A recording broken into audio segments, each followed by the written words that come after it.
Thank you for joining me for another episode of Spiritual Prism, where we discuss everyday issues through the prism of God's Word. Today I wanted to speak on a topic that a lot of people are definitely struggling with right now due to the growing pandemic we are in, and that topic is fear. So I have titled this episode, Fear in COVID-19. We are seeing some unprecedented things taking place right now. Businesses are being forced to close, kids are finishing their school year via virtual school, employees are being forced to stay home from work, there are statewide quarantines and international travel bans that are at the highest level ever. Not to mention the multitude of items that are sold out at the grocery stores. I know that I have been through many hurricanes in my life and have never seen the grocery stores as depleted as they are now.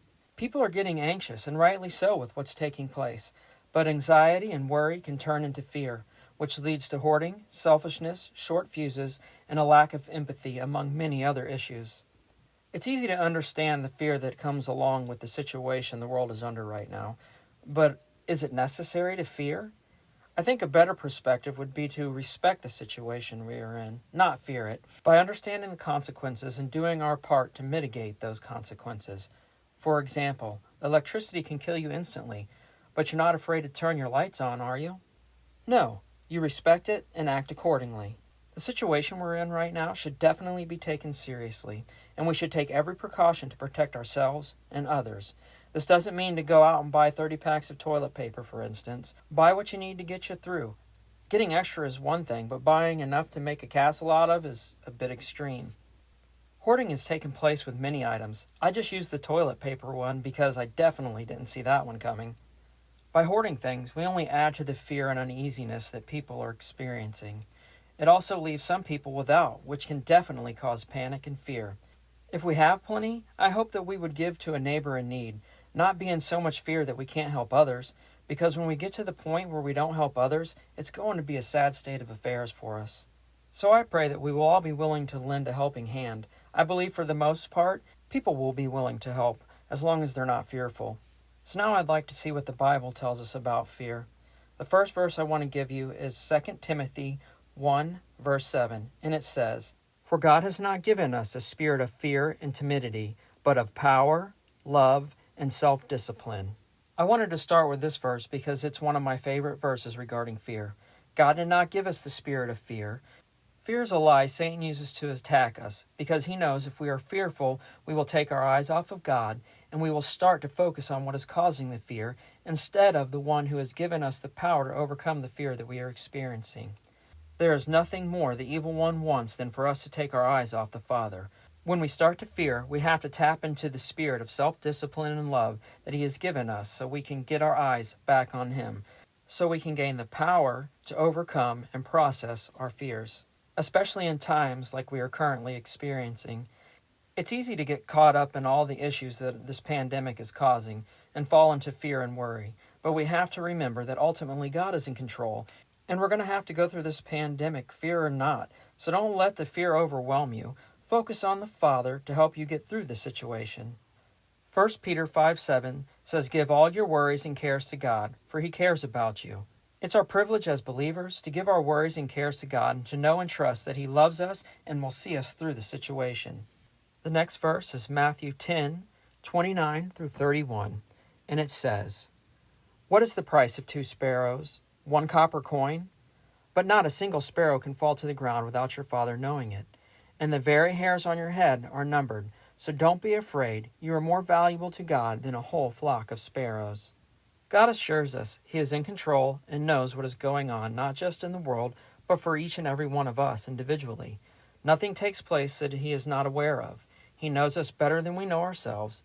I mean, do you know how many hairs are on your head?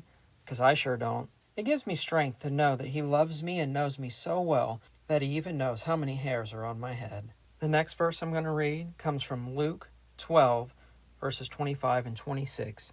And it says, "Can all your worries add a single moment to your life? And if worry can't accomplish a little thing like that, what is the use of worrying over bigger things?" This is an awesome verse to remember. Worry and fear can't and won't change a thing. It doesn't matter if the cause of the fear is big or small, the situation will remain the same. As a matter of fact, fear and worry will only make the situation worse. It clouds your mind and can lead to horrible decision-making. which may cause you to do things that you normally wouldn't do when you weren't fearful.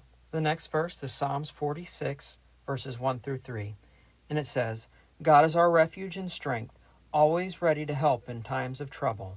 So we will not fear when earthquake comes and mountains crumble into the sea.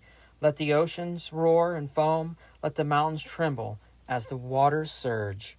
Again, we are reminded God is in control, and He is our refuge and strength, so we have no reason to fear. The last verse I'm using today is going to come from Joshua 1, verse 9, and it says, This is my command, be strong and courageous, do not be afraid or discouraged, for the Lord your God is with you wherever you go. God commands us to be strong and courageous and tells us not to be afraid or discouraged, not because of anything that we ourselves can do, but because God is with us wherever we go. I finished with this verse because it gives me strength to know that God is always with me, and even though I am weak, He is strong, and He will see me through all situations. And I pray that you can take courage in His promise as well. So in closing, I want to say, don't be fearful in these trying times. Look to the Father for your strength. Pray for this world and those who are suffering from this pandemic or something else they are going through. Respect the situation we are in and support those around you. This is a perfect time to show the love and compassion of Jesus Christ to others. It's also a time to stand strong in Him and not to have the spirit of fear. You never know who is watching you. Somebody watching you may be fearful and full of worry right now, but if they see you standing strong, they may ask you, how can you be at peace in a time like this? Then you will have a perfect opportunity to share the promises of Jesus Christ with them if they're not a believer. And if they are a believer, you can encourage them to trust in the Lord and to remember His promises. If you're listening to this podcast and you're not a believer in Jesus Christ, now would be a perfect time to download a Bible app and start reading. I would recommend that you start with one of the 4 Gospels, which is Matthew, Mark, Luke, and John. They are located in the New Testament and will help you come to know who Jesus is and how He lived His life for us all. You may also want to read it in the New Living Translation, or NLT for short, because this is a newer translation of the Bible and written in a more modern-day language that is more easily understood. Thank you for listening to another episode of Spiritual Prism, and until next time, remember, God did not give us the spirit of fear, so focus on the Lord, remain calm, respect the situation, and rest assured that God will see us through.